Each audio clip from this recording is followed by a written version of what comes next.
Hey, good morning, everyone. Everyone get some coffee? All right. I got to get everyone excited to talk about the good stuff, so then we'll leave it to our distinguished panel to figure out the solution. Come on, that's a good joke to start off. So I want to just start off and just really thank Kathy and Jack, as usual, not just for hosting, but leadership, right?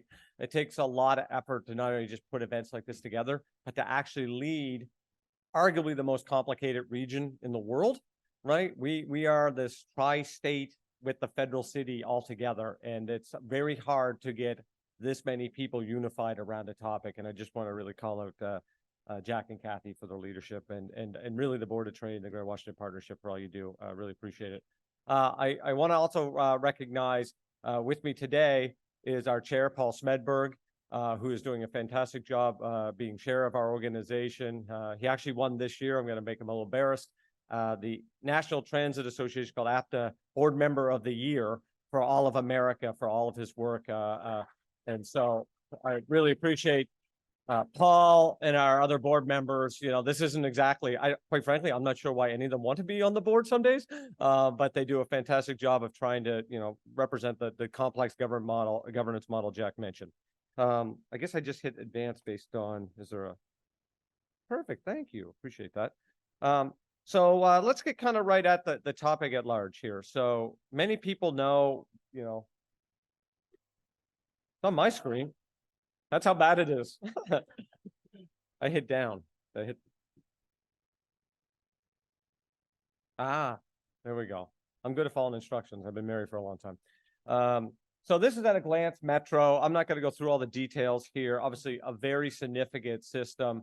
Tens of billions, arguably over $100 billion of infrastructure that has been invested in this region.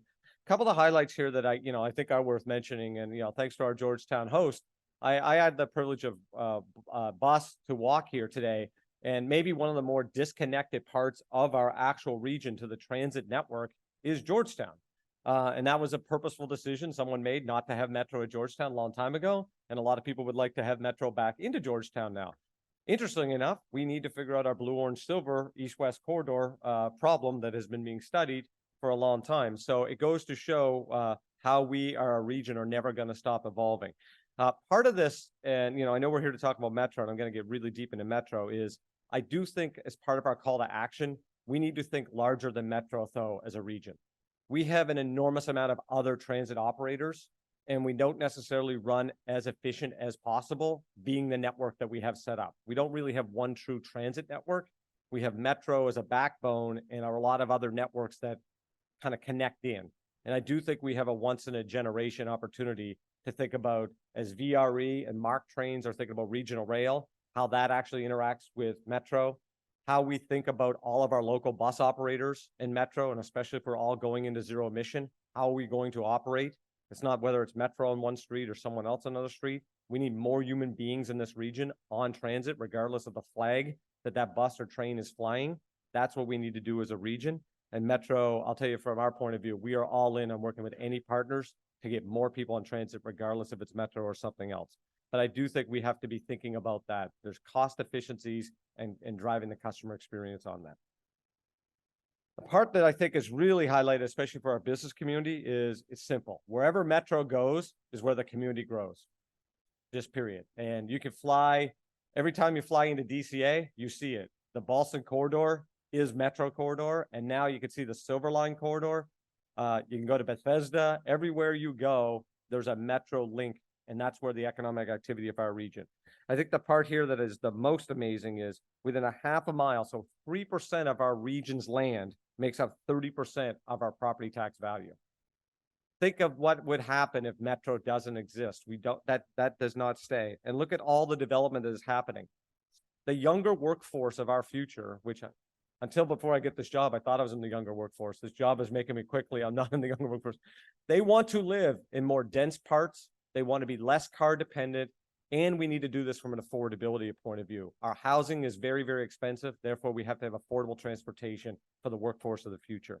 But wherever Metro goes, and this slide I think is fantastic, and it shows that there's a lot more opportunities. I see County Executive Elbridge here. I know we're working with Montgomery County on North Bethesda as a good example. We're working with County Executive also Brooks in Prince George's. There's parts in Virginia that we're working on. There's so many things that can continue to elevate our entire region around transit-oriented development. Couple highlights, because I think Kathy's right. We do have a dire situation in front of us, but we should always try to take a moment and celebrate that we are doing good things, not just at Metro, all of us. It's a team effort. And a couple ones I want to highlight here. So, you know, we talked about Silver Line. Kathy mentioned that. We opened the Silver Line in the last year. Potomac Yard Station, you know, 60-year goal to get out to Dulles Airport. And we are now delivering a lot of service out there, and especially during this holiday period, it's really going well. We've had our 7th clean independent audit. So that is run by a totally not Metro management, independent clean audit, which is a big deal, as you all know, in an organization to get done. We met or beat every single one of our annual safety metrics last year. Every single one, period. We are running a safe system. We have 85% customer satisfaction, the highest in Metro's history of people saying that when they take the system, they think it's a good experience. I don't know about you guys. I'm blown away by that every day. I pinch myself. There's nothing that 85% of anyone agrees on anything, right? We can't get 85% of people to agree it's Thursday. So every day that we're doing that, we're feeling really proud internally. 70% reduction in fare evasion at where we put new gates. I'll talk in a second. Crime is going down. We are growing ridership in the first part of November and the last part of October. Highest amount of federal taps we've had on the system in 3.5 years. So federal employees are returning to the system. Rally for Israel Day 2 weeks ago. We carried 565,000 people on the rail system, 950,000 throughout the whole system. If we don't have this system working, there are no rallies for Israel. There are no 4th of Julys. There are no inaugurations. There's no World Pride. We can't turn it on and off like a faucet. We either have the system working or we don't, and we can't do those big events. And I want to highlight Sunday, just after Thanksgiving, was our highest DCA travel that we've had at Metro since 2015. When you run great service, people are using the service. And the system is in really good state of good repair because of the work. A lot of people in this room, my former predecessor over there, put a lot of blood, sweat, and tears in it as well, and board members, to get this system really rebuilt. And we really have a good quality, safe system right now. 2014, as I mentioned, ridership is up. Public safety, crime is down 26% since February. I will tell you that is very hard to do in a region that is battling a serious crime issue right now, but we are going at it openly, transparently, community-based, but we are not putting up with people doing bad things in our system. We have to have a safe system for our customers and our employees. I talked about ridership, fare equity. We created a low-income fare program. We already have 6,000 people signed up to that. And we got our zero emission program going on the bus side, which is a big goal for all of us from a regional environmental perspective. Okay, that was the good stuff. But I also look at this as an opportunity. Where there's a challenge, you know, the old saying, there is an opportunity. This is the challenge. We internally, unfortunately, call this big red because there's no other way to talk about it. This is the current operating deficit. This came out in June. We've done some work since then, and I'll talk about that here. But the one highlight I want to really mention, there's a couple things here. The yellow represents the federal relief. Without our congressional delegation in the last administrations, we would not be where we are, period. And all of you that run governments around the area wouldn't be there either, right? Federal relief got us all through. That is coming to an end at Metro, just coming to an end. You'll see the pandemic impact to our operating structure, and then you'll see historic inflation. And luckily, we all see inflation coming down, and it's coming down very rapidly, so it's pretty transitory. But the pandemic hit our revenue big time, and it hit our cost of actually delivering the business. The yellow dashed line represents, if someone says out there, if you only collected every fare and everyone came back to the system, that's the white line. So we want every rider back. Trust me, I want 1 million people back on this system tomorrow, and we're growing every single day, and we're working at it. But this is not a profit enterprise. This is a public service ultimately, and we are going to try to get as many people back and recover every fare as possible, but there will always be that delta, and COVID really made a big delta there. So the value of Metro's funding has eroded over time. Again, people did fantastic work in 2018, but the capital funding was not indexed. So one day it was going to eventually come to this. Unfortunately, with historic inflation, and capital prices have gone up. You know, if you're building a deck at home, all of a sudden the deck in 2018 is 5 times more expensive today. We now have to just come to reality that the capital funding that we had on the right side is not what it was. The value of what you could buy for 500 million is not what it is today.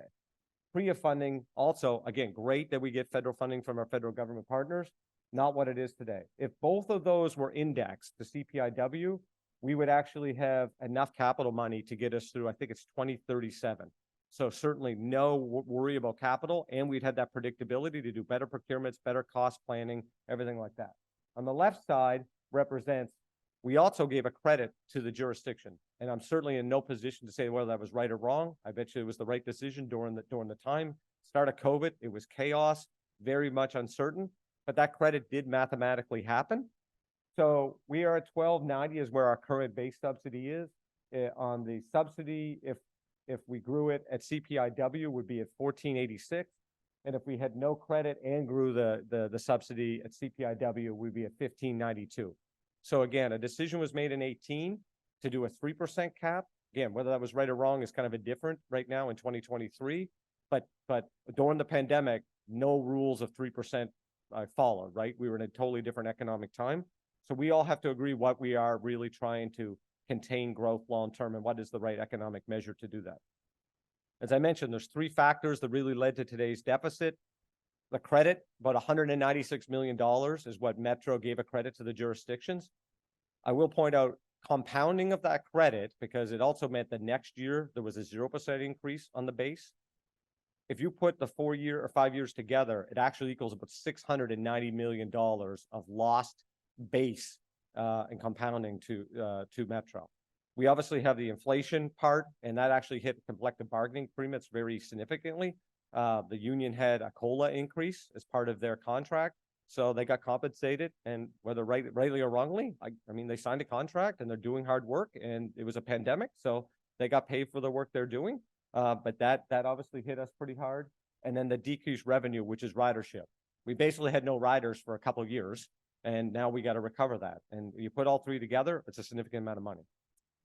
Want to highlight two slides in a row. One is where we are an operating budget annual growth in the last 5 years as a region, and then I'll show you of our large transit operators. And I say this because, listen, Metro, we own a fiduciary responsibility. I pay taxes too. I want this place to be as cost efficient as humanly possible. But we also have to be honest that Metro has to be held to the same standard as everyone else in the region and the world, right? Metro, can't be like the pandemic and inflation hit us differently than everyone else.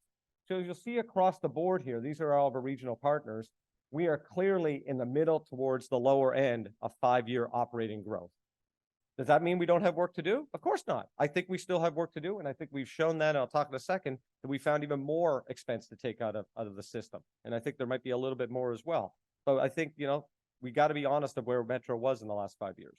If you look at our transit, our large transit peers, we're basically right in the middle here as well. And the dotted line represents, if we didn't open the silver line at Potomac Yard Station, we'd be actually towards the lower end of operational growth. So I actually believe if you look at those fairly, we are managing the place correctly, and that's just the economics of that we all have to deal with. So mention the deficit here. One of the challenges we have is if we start using the capital program to actually fund part of the operating program, which is allowable in this kind of nuanced Federal Transit Administration way. And I think, we have to reality. I see that being part of the solution here for a year or two, even though we might not want to do that as an agency. That pulls in the use of the capital program because we're really using the debt capacity because we still have to get the preventive maintenance work done. So right now, we will have our capital program be a little bit, I don't want to call it insolvent, but it's more our debt capacity will expire in 2029. If we use a full transfer, we will then pull that into 2028. And now, hopefully, with the next round of bonds, we will get lower interest rates, which will help manage this a little bit better, cash flow, a lot of that stuff. But, the old saying, stealing from Peter to pay Paul, which is probably a good, appropriate analogy at Georgetown University. We got to be real careful of how we do that. And this organization worked really hard to not use capital for operating, which was the historic and got us into a problem. We need to be real thoughtful about what we're doing around that topic. These are the things that put us in at risk if we do that capital program transfer. We need to continue to buy our new trains. Reliability, we're building a new factory, or Hitachi's building a new factory in Maryland, delivering these trains, our zero emission program. Our signaling system is becoming very antiquated, very old. It's going to become the largest reliability problem we have in the whole system. It's almost there right now. And our blue, orange, silver. We still have trains stacked between Roslyn and Stadium Armory from a consistency reliability point of view that we're going to have to deal with. This region is not going to be stagnant for the next 100 years. We need to be thinking what we are more than what we are today. So some of the things I think it's really important to highlight on savings, as I mentioned, where we are in that operating sphere with our peers. Lots of work has been done in Metro long before I showed up here, and you'll see cumulative savings of eliminating positions, hiring freezes back in the past, real estate, ending leases, healthcare savings, a variety of things. This 50 million that you see in yellow represents last year we managed the place. We were able to save $95 million. That's a one-time savings. So we got to the team, we put a cost of task force together. We came up with the ability to save 50 million more in reoccurring savings at Metro out of our administration and kind of non-service delivery side of the organization. For anyone that runs an organization, trying to take $50 million out of something without taking out of service, I promise you, is a very hard and contentious exercise inside of an organization. But we feel confident to do that. And we think it's the right thing to do for all of our funders around the region. A couple key milestones here as I kind of get towards the end here. And I think this is really important. We are in a really crisis point here on timing. Timing of Metro's budget does not line up with other legislative calendars or other budget cycles around the region. It's always been that way. This year just makes it much more challenging. So you'll see in 2 weeks, I'm going to deliver what's called the General Manager Proposed Budget. And it really is the official start of our budget process, the formal budget process. So I will deliver that at our December 14th board meeting. I think it's been pretty clear. We've highlighted this for 8 months. I think everyone should be eyes wide open of large fare increases, very, very, very detrimental service cuts, layoffs. The region that we know will not be the region of the future because the Metro that we're going to talk about is going to be nothing like it is today. Just got to have to be honest about that. We don't have, from a fiduciary responsibility, I can't put a budget together with money that may happen. It's what money we actually have. We are going to be implementing hiring freeze effectively in a few weeks. I'll talk about that in a quick second. Potential layoff notices to our staff starting in January. Obviously, very hard to keep morale and people's head in the game when they're getting layoff notices after we just rebuilt about out of COVID for the last year and a half. We really need to get through our board authorization public process because there's a very community-based process around how we do it. There's Title VI analysis and things like that.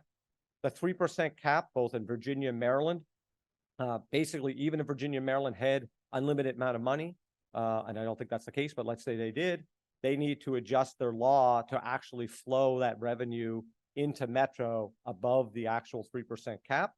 So I know that there's leaders in this room that are working on that, and we very much appreciate it. We need to get a board adopted budget around April. That's when it's scheduled for, so we can apply for our annual federal grants, and then we can actually start having the team available to run service starting in July. So where it's really challenging is we, by compact, Metro Compact, have to have a balanced budget effective July 1st. We have no taxation authority. We have no revenue authority. So it's up to our partners to determine ultimately how large this organization is to deliver service. To avoid those service cuts, that cap, as I mentioned, has to be adjusted. Metro, at least the Metro GM, and I believe the board is saying, we're not trying to say there shouldn't be a cap. What we're saying is that cap needs to be adjusted to the new reality baseline that takes into account the credit and COVID inflationary pressures. And it probably could be a one-time to get back to a 3% or CPIW. We have to work through our CBA. Our largest CBA expires at the end of next June. That drives a significant cost around us, but it also doesn't align well with this legislative calendar. With the layoffs and hiring freeze, I just want to be, again, eyes wide open and transparent. We are expecting, once we start the hiring freeze with our normal attrition, we will start to see a degradation of service next winter into the spring. There's no getting around that. So even if all the money is solved and we're good for July 1st, the longer a hiring freeze and that uncertainty goes, just as we're probably hitting cherry blossom season, we are going to stop running bus and train trips, which will impact the entire network and the reliability and kind of the overall customer experience is going to go down. So I think when it's all said and done, I'd leave it, since this is the state of Metro, which is this. The state of Metro, I think, is strong, but very uncertain. And we all have a region have to determine, what do we want Metro to be? Are we going to recover Metro and be that foundation for an amazing region that can rebuild and be something even bigger? Or are we going to have Metro kind of atrophy and then try to dig out of this thing long-term and what it is for the overall economy? So I will remain optimistic and bullish. I know our partners are really working on this. I want to, again, thank all of our partners, especially our two secretaries and DDOT, the mayor, legislative leaders in the room, governors. I know everyone is thinking about this.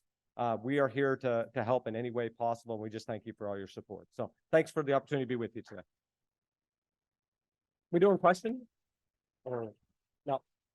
No, it's up to you. Okay, I'm told I'm going to do up to a couple of questions if they're easy.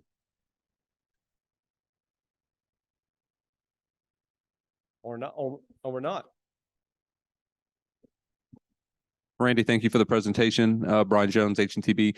What conversations are you having with the White House and the federal government about the return to work? We saw the just this morning in Axios, the chief of staff was talking about meeting with the secretaries at the cabinet level about pushing the agencies to get the workers back. We know that that's a backbone of ridership for you. What's the communication like between Metro and the federal government? Yeah, thanks, Brian, for the question. So we've had several really good conversations with OMB and OPM about this. Regina Sullivan, who's next year is our head of government affairs, is kind of at least on a bi-weekly call with all of they have like a kind of an HR lead, like, for lack of better, for all the kind of secretariats. We're also providing data for all of them, and it's interesting that article this morning referenced the data that we continue to give them. So I think our point of view is, listen, we need more people on the system, and I don't care what their purpose is, quite frankly. But the federal government base is fantastic for us because not only is it kind of true people that live here, they all pay, from a federal government point of view, a subsidized fare, which then really drives some fare revenue for us as well. I mean, as an organization, I just believe to run a really good organization, you have to have people present. And I think that's really the message the president. So I think we got to be careful not to say the federal government needs to come back to support DC or Metro, as much as the real thing should be to run a really good organization. You have to have some physical presence, I think, as an organization, and then we get that secondary benefit of that participation. Yeah. I'll take the lack of questions as everyone agrees we're going to come up with some good money during the holidays. So thanks again.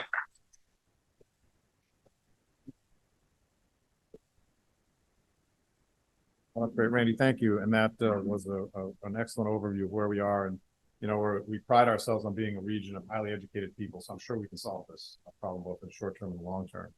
And while Metro is critical, there's also a lot of other important components for a fully integrated mobility system that we're striving to build here. The one that drives our region's economic growth and creates opportunities for all of our residents. And over the years, we've worked on some of the most important infrastructure projects, including the Wilson Bridge, Intercounty Connector. I know today the American Legion Bridge comes up quite often as a key priority, and I'm sure we'll have a chance to talk about that in a little bit. It's interesting. We project up to 1.5 million people coming to our region, and we'll see how that plays out given the changing dynamics and working from home and remote work and other things.